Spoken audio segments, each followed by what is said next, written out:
For my first pick of the Week 18 Sunday six-pack presented by FanDuel, I'm going with the Tennessee Titans +6 at the Jacksonville Jaguars. And listen, the Titans, they punted last week. They're starting Joshua Dobbs this week, who's, I think, an upgrade on Malik Willis based on what we saw and just based on how bad Willis was. He couldn't gain passing yards with Willis on the field. So, 6 points in a division game, to me, with everything on the line, is still a lot, especially when you have Tennessee, very well coached team under Mike Vrabel.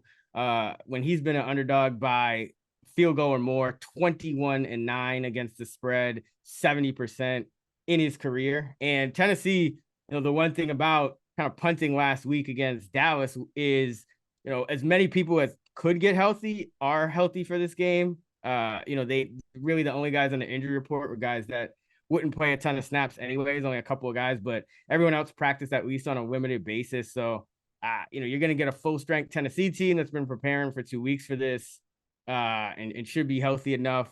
Not ideal with the backup quarterback, but that's why you're getting, the 6 points here. And this is another one of those games, should be on the lower scoring side. And, this year, especially, we've seen those games trend toward the underdog. When there's an underdog of a field goal or more, total of 47 or less, 71-46 this year, 61%. So I just think, Tennessee, they've been the division champs for the last few years. I don't think they're going to let it go that easy without a fight and let Jacksonville blow them out here. Even if the Jags end up taking it, I think it's going to be a pretty close game. So give me the Titans +6 in Jacksonville. Yeah, classic Vrabel spot. I think that this is bottom of the market for the Titans, who have just been dreadful over the past month and a half. Major rest advantage here. And, Jaguars tried last week, played all their starters. Tennessee basically has had a couple weeks off, get that defense healthy. Most importantly, they got Dobbs reps against Dallas, but their defense will be as healthy as it's been in a while. And their depth pieces got some experience over the past month or so. Lean on Henry here. This is a position that the Jags aren't used to being in. So, yeah, I think it's too many points with a low total. I played some Tennessee because I show a little value in there, because I also have, if anyone followed my Jags preseason division future, so hoping for Jags by 3 to get a little middle there. But I do show value, and I think that this is probably going to end up being a field goal game. One of those games where the Titans find a way to keep it close. But their punter could have a big set. I think if he has 3 punts, if he doesn't have 8 punts, doesn't punt more than 8 times, with an average below 33, he's going to set the NFL single season record for net punting average. But I agree with you there. For my first pick of the Week 18 Sunday six-pack, I'm going with the Philadelphia Eagles -14 against the New York Football Giants. And I'll first talk about that game, which leads me into my second game. A lot of Week 18, because the NFL is greedy, and they don't do it how they used to. Like, all the games that mean something should be played at the same exact time. I think they do that in soccer. But now we have to fill Saturday slots. We have to fill the primetime slot. So we'll get into some of that. But there's also games that at the same time that will impact each other, and there's teams that are watching, which I'll get into in just a moment. But with the Eagles here, obviously heavily incentivized to win this game. They will lock up the 1 seed, home field advantage throughout. Jalen Hurts should play against the Giants team that's already locked into the 6.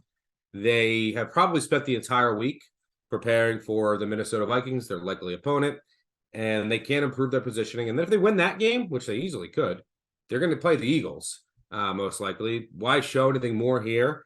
This is a Giants team that already lost by 26 at home when they were trying to the Eagles. It's not a great matchup. I think that the Eagles come out with their hair on fire here, build a lead, and the Giants just aren't a team that's going to play from behind and keep up. And I think their starters might play, or there's just a smokescreen, but I think like a drive or two, and then it's pull everybody. They're already dealing with a ton of injuries on both sides of the ball. And then I think the Eagles just run away and hide. And this game ends up being like 35-10. This isn't a play, not like me to really lay 2 touchdowns, but I think that's how it plays out. And then for my second pick of the Week 18 Sunday six-pack, correlated play here, I played the Washington Commanders +7.5. Sam Howell's starting. The Cowboys could sneak up to potentially the 1 seed. They could win the division, but the Eagles would have to lose to the Giants. I think the Eagles blow out the Giants, and then what happens? Well, the Cowboys are going to see the score, probably pull your starters. They're already dealing with a lot of injuries. Plus, their pass offense isn't playing well. Their pass defense isn't playing well. Washington can still stop the run. I don't mind Sam Howell playing here. Well, Dallas hasn't been preparing for him. I assume they've been spending most of this week preparing for Tampa Bay. They're about 98% probability that they're going to go to Tampa Bay next week. No film on Sam Howell, who can run a little bit. I think you're going to get some Heineke too. There's, Washington's still playing their division rival. They're still going to care. That's a theme that we'll talk about throughout. These teams still care, with very, very rare exceptions. So give me the Eagles to blow out the Giants, and in turn, that leads to, and I don't even mind the Commanders at plus 7.5 with Hal starting if they played the Cowboys the entire game. The Cowboys could barely blow out the Titans last week, who basically punted that game. But I do think the Cowboys, if it plays out how I think it does, will eventually sit their starters, which will enable Washington to come back if need be. So let's go with an NFC East pair to start, Philly and Washington. Yeah, I mean, the key is no Carson Wentz for Washington. It's going to be It's going to be Howell, and it's going to be Heineke. No Wentz. Yeah, the market has gone from like 3.5 up to 4.5 up to all the way up to 7.5. And I'm like, why? You're going for how much worse can it get from Wentz? I don't think it really can. No, I mean the key is the Eagles, getting that big lead, which, I know Dabo is saying, we'll probably try for a little bit, but it just doesn't make sense. It's the Giants' first playoff berth in so long. Like you said, so many injuries, and it just wouldn't make sense for them to go all out, especially when you're going to see Philly potentially again in a couple of weeks if you handle business. So yeah, and I think if they're down big, they would 100% sit. Like if they get down, they would 100% sit everyone.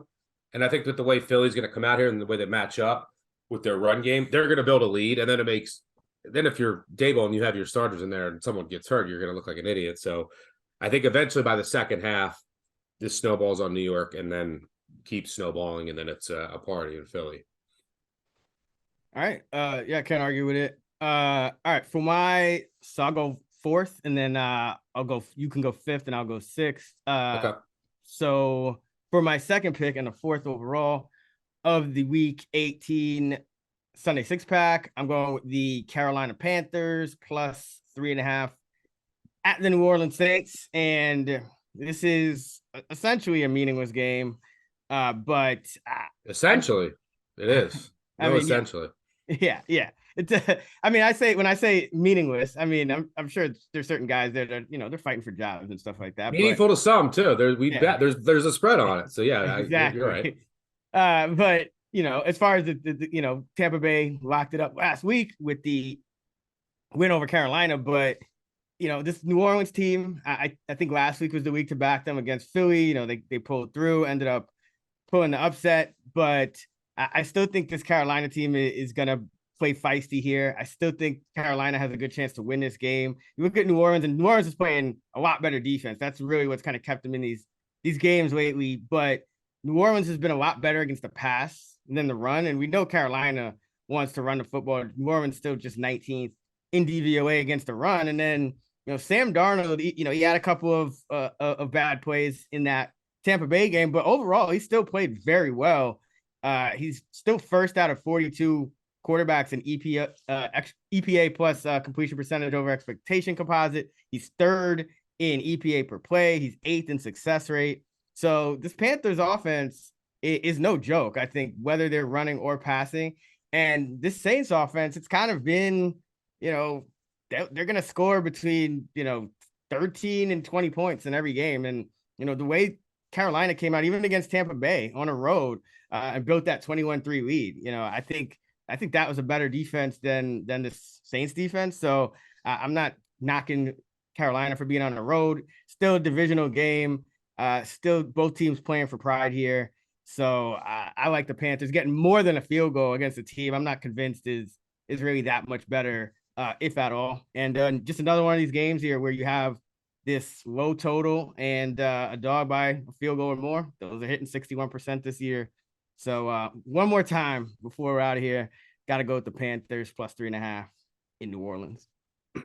I have zero opinion, feel, or desire to wager on this essentially meaningless game, but you are the Panthers whisperer. So who am I to complain? So I will be rooting for you and the podcast on this. I'll be in Vegas for Sunday, so I will have this on. This will be on one TV, and I will make sure to. I probably don't even have to pay attention because you're the Panthers whisperer, but can't complain with your. I can't doubt your logic here. All right, for my third pick and the fifth overall of the Week 18 Sunday six-pack, I'm going with the Los Angeles Rams plus 6.5 at the Seattle Seahawks. If you can find a 7, doesn't matter for this contest, but up to like -1, below -125, that's what I played, and I don't mind that. Still like it at 6.5. This is a theme in Week 18. Teams that are eliminated, which the Rams are, playing teams that need to win, either to get in or for playoff positioning. Since 1990, 96, 59, and 4 against the spread, 62%. I'm going to have an article out on actionnetwork.com and the Action Network app detailing a lot of these infamous examples in the past, but look no further than last year when the Colts, all they had to do was win against the lowly Jags as 14-point favorites, and they got crushed. Happens every year. This year, you have the Jets, who are eliminated at the Dolphins. So that's a little weird situation because we have the quarterback, but we'll talk about that later. You have the Browns at the Steelers, which we'll talk about later, and then the Rams at the Seahawks. And I think this line is a little bit inflated. By the way, you want to hear a crazy conspiracy theory? Matt Stafford comes off the IR. I don't think this is going to happen, but Matt Stafford can come off the IR this week. His most famous game is when he was with Detroit, was when he lost to the Seahawks. But he comes off IR to beat the Seahawks to help his old Lions, because the Lions are eliminated if the Seahawks win, for what it's worth. But I don't think that's going to happen, but it would be pretty wild if like Stafford's like, I'm going to suit up and get the Lions into the playoffs. But I think it's going to be Baker Mayfield here, who loves to he's playing a lot better than I thought he would in McVay's system. Loves to throw to his tight ends, loves to throw to his backs. Seattle's dead last in the NFL defending both.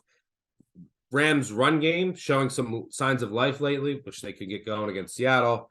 Seahawks, played well last week. Relatively, they got a bunch of interceptions.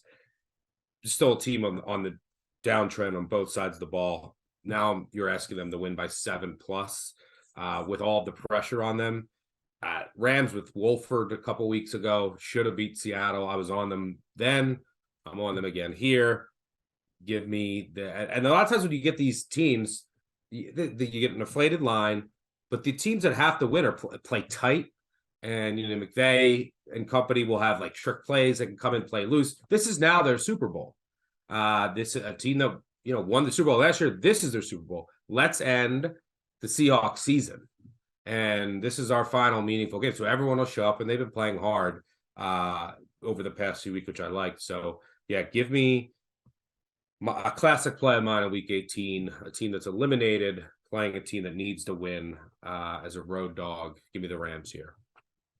Yeah, I mean, this is a lot of points, even if, regardless of the circumstances for Rams Seahawks. I know the Seahawks played well last week, but still, I mean, the Rams, they're definitely improved from the Wolford Perkins, whatever that was, with Baker under center. So. All right, for my third pick and the fifth overall, the Week 18 six-pack presented by FanDuel, going with the Las Vegas Raiders plus 9.5 at the Kansas City Chiefs. And the Chiefs, they're going to be trying to win this game, but the time you want to fade the Chiefs is when they're playing these games with a huge spread.